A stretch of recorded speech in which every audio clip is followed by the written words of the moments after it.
मुकेश जी। तो ये तो जैसे ये सारी चीज़ें ज़मीन पर आएंगी, लेकिन आजकल ज़मीन से ज़्यादा जो चीज़ें हो रही हैं वो डिजिटल दुनिया में हो रही हैं, डिजिटल इंडिया, डिजिटल हरियाणा।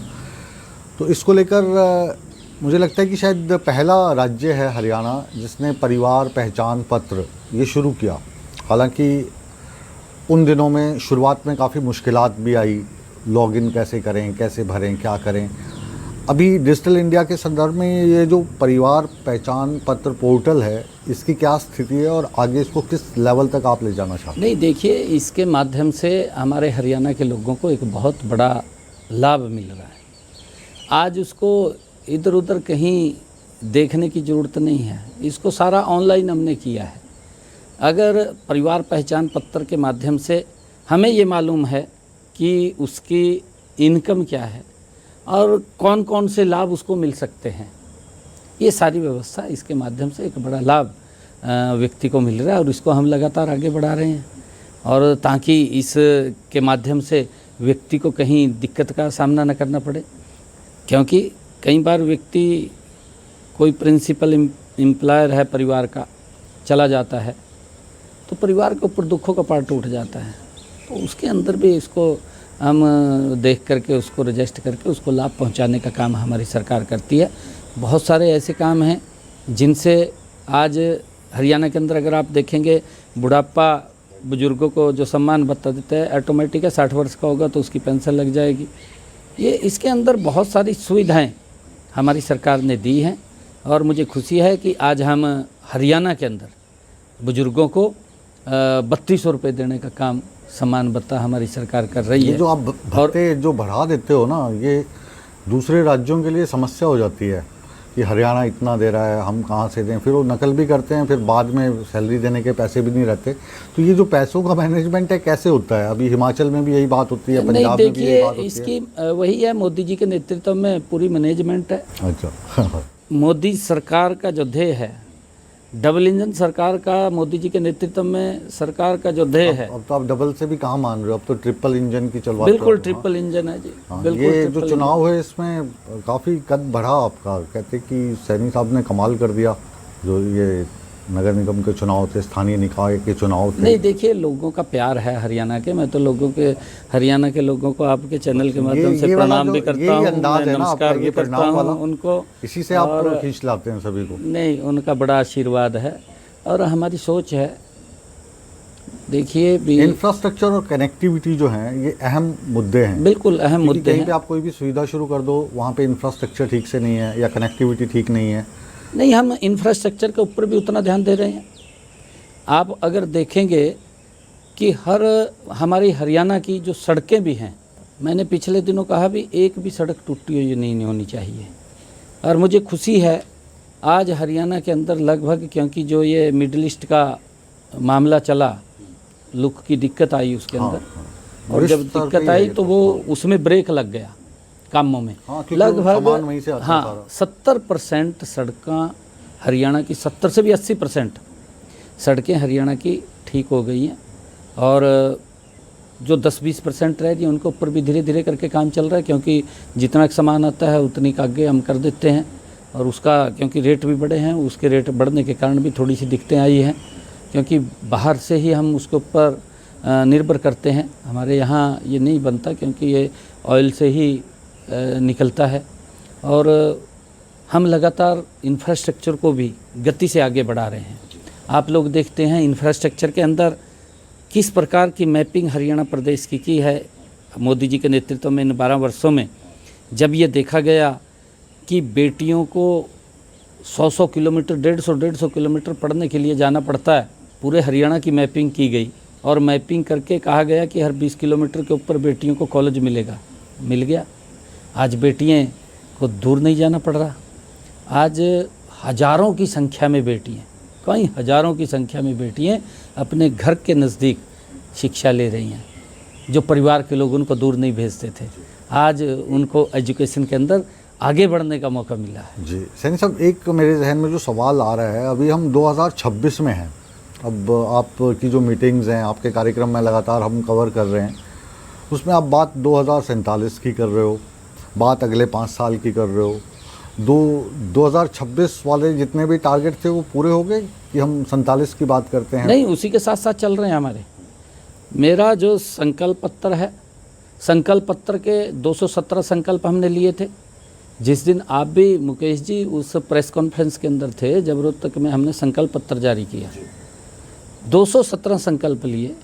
217 में से 63 संकल्प पूरे कर दिए, अभी और जुड़ने वाले हैं उसके अंदर। 153 संकल्पों पर गति से काम चल रहा, वो जल्दी जुड़ जाएंगे इसके अंदर। आप देखिए 217 में से एक साल के अंदर हमने 63 संकल्प पूरे कर, और महत्वपूर्ण संकल्प, कोई छोटे संकल्प नहीं, बड़े संकल्प। और आप लोग देख रहे हैं कि उसके अंदर से हमने जो संकल्प पूरे किए हैं, नंबर 1 तो मैंने ये बात कही थी कि हरियाणा प्रदेश के अंदर जो किडनी का पेशेंट है और उस व्यक्ति को डायलिसिस कराने के लिए हर महीने 1, 2, 3 डायलिसिस कराने पड़ते हैं। एक डायलिसिस का 25 से 30 हज़ार रुपये खर्चा आता था, लगभग लाखों रुपया उसका महीने में खर्च होता था और उसको बड़ी दिक्कत आती थी देने में। यही डबल इंजन सरकार का लाभ है, आदरणीय मोदी जी ने किया, हमने उसके अंदर जोड़ करके आज हरियाणा के अंदर किसी का भी डायलिसिस का कोई पैसा नहीं लगता। हमारे हरियाणा के जो सरकारी हॉस्पिटल हैं, मेडिकल कॉलेज हैं, हमारी मेडिकल यूनिवर्सिटीज़ हैं, सब में फ्री है, किसी का कोई पैसा नहीं लगता। हमने इसको आगे बढ़ाने का और निर्णय किया। अब इसको हम डिस्ट्रिक्ट से हम उसको सब डिवीज़न लेवल पे जो हमारा CSC है उसके ऊपर ले जाने का काम आप किसान के बेटे हैं तो किसान की बात मैं करूंगा। ये जो भावांतर योजना है या मेरी फसल मेरा ब्यौरा है, इसको लेकर कौन से ऐसे पॉजिटिव कदम है? क्योंकि आप लगातार जाते हैं, मैं अभी भी देख रहा था, भारी संख्या में जनता यहाँ पे आती है, अपनी शिकायतें देती है या मांग करती है। तो अभी कौन सी चीज़ें हैं जिनको लेकर आप से सहयोग की उम्मीद जो है जनता में करते हैं लोग, किसान आपसे चाहते हैं इसको और ठीक से लागू किया जाए? नहीं, देखिए हमने जितनी योजनाएं चलाई हैं या कही हैं वो सारी योजनाएं हमने लागू की हैं। कांग्रेस ने क्या दुष्प्रचार किया मुकेश जी, सबसे पहले तो इतना बड़ा झूठ इन्होंने किसान के बीच में बोला कि मोदी तो MSP बंद कर देगा। आपके सामने है, राहुल गांधी है तो सोचता नहीं भी इसके परिणाम क्या होंगे। फिर हमारे हरियाणा में इनके कहीं वो बैठे हैं जो उसकी बात जो झूठ बोलता है उसने फलाने में एकदम गति से आगे बढ़ जाएंगे, गति से जाएंगे एकदम से। तो आपने झूठ ने तो इस तरह पकड़ा, सड़कें अच्छी कर रखी है ना आपने। हाँ नहीं मुकेश जी, ये झूठ को तो ऐसे पकड़ते हैं। इसका फायदा भी तो मिलता है। देखो ना, अशोक तंवर जो थे वो कितने जल्दी पहुंच गए वहाँ पे भाजपा के। हाँ वो तो कमाल ही था जी। वो तो ऐतिहासिक घटना है, ये मोदी जी का कमाल है। कौन पहुंच सकता था जी जींद थे वहाँ भिवानी, हैं जी, दादरी था शायद। हाँ तो फायदा होता है ना इसका। फायदा हुआ, ये मोदी जी का गुणगान करना चाहिए ना भी, इतनी जल्दी पहुंचना भी, वहाँ मंच पर खड़े हो और फिर दूसरे मंच पर खड़े हो। किस मंच पे खड़े थे, कहाँ पहुँच गए। अच्छा। बिल्कुल। तो ये कनेक्टिविटी का कमाल, ये कनेक्टिविटी का कमाल है। और जो भावांतर की आपने मुकेश जी बात की है, भावांतर भरपाई की, हरियाणा अपने किसान को, सब्जी का किसान है या बाजरे का किसान है, देखिए, या चाहे मस्टर्ड का किसान है या हमारा सनफ्लावर का किसान है, उसको भावांतर देने का काम हमारी सरकार कर रही है। अगर MSP से उसका कम भाव आता है तो उसको भावांतर देने का काम हमारी सरकार कर रही है। और मुझे बाजरे की अगर हम बात करें, अब की बार क्योंकि भारी बरसात हुई, भारी बरसात के कारण उसमें कालापन आ गया, और कालापन आया तो मार्केट के अंदर उसके भाव कम हुए, परंतु हमने उसको मैच किया MSP के साथ, उसको ऊपर का रेट हमने देने का काम किया है। लगभग 1600 करोड़ रुपया। आप अभी 22 फसलों पे MSP दे रहे हैं? 24 पे सारी फसलों पे दे रहे हैं। कोई कहते हैं कि 24 तो होती नहीं, फिर भी आप दे रहे हैं। नहीं देखिए, ये तो इब्जा इधर उधर की बातें करते हैं। हाँ। अब जितनी फसलें होती हैं, जितनी का MSP बन करके आ रहा है केंद्र से, इन्होंने तो कभी ये लिस्ट नहीं पढ़ी है मुकेश जी। हाँ। अब कांग्रेस के जो मुख्यमंत्री थे, जब वो स्वामीनाथन ने कहा था कि किसान की जो MSP उसका लाभकारी मूल्य देना चाहिए, स्वामीनाथन ने कहा था। केंद्र के अंदर कांग्रेस की सरकार थी, यहाँ भी कांग्रेस की सरकार थी, यहाँ के मुख्यमंत्री उस कमेटी के चेयरमैन थे।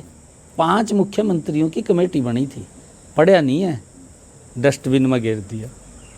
कैसा विश्वास करे किसान इनके ऊपर? कांग्रेस पे कैसा विश्वास करे? कांग्रेस ने तो लूटने का काम किया, कांग्रेस ने प्रताड़ित करने का काम किया है।